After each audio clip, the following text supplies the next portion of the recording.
नमस्कार मित्रांनो, बघा आता वयोश्री योजना हे शासनातर्फे काय केली जाते, राबवली जाते. मग त्या वयोश्री योजनेमध्ये कोणता व्यक्ती भाग घेऊ शकतो, त्यामध्ये कोणते लाभ आहेत, कोण पात्र आहेत, त्यासाठी काय कागदपत्र लागतात, याविषयी सविस्तर माहिती आपण ह्या व्हिडिओमध्ये पाहणार आहोत. तत्पूर्वी तुम्ही या आमच्या चॅनलला लाईक आणि सबस्क्राईब केलं नसाल तर लाईक आणि सबस्क्राईब करून ठेवा, म्हणजे येणारी नवीन माहिती आपल्यापर्यंत काय होणार आहे, पोहोचणार आहे. बघा, वयोश्री योजना ही ज्यांचं वय 60 वर्षाचे पूर्ण झालेलं आहे अशांनाच काय केला जातो, यामध्ये लाभ दिला जातो.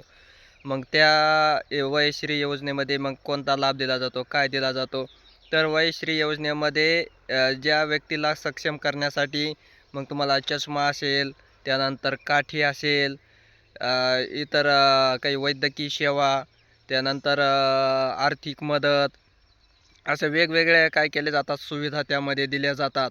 जी वयश्री म्हणजे वयामध्ये बसतात व्यक्ती, त्यांच्यासाठी काय केली जाते, हे शासन राबवत असतं.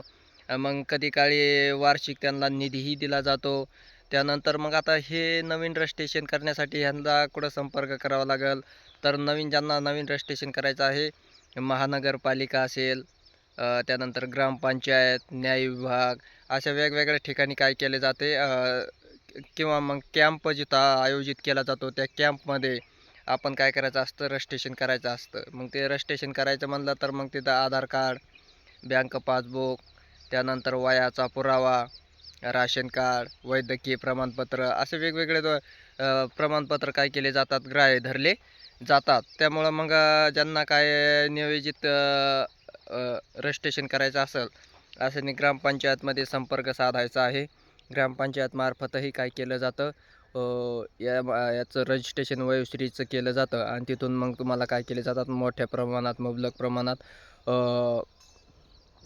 लाभ दिले जातात. धन्यवाद.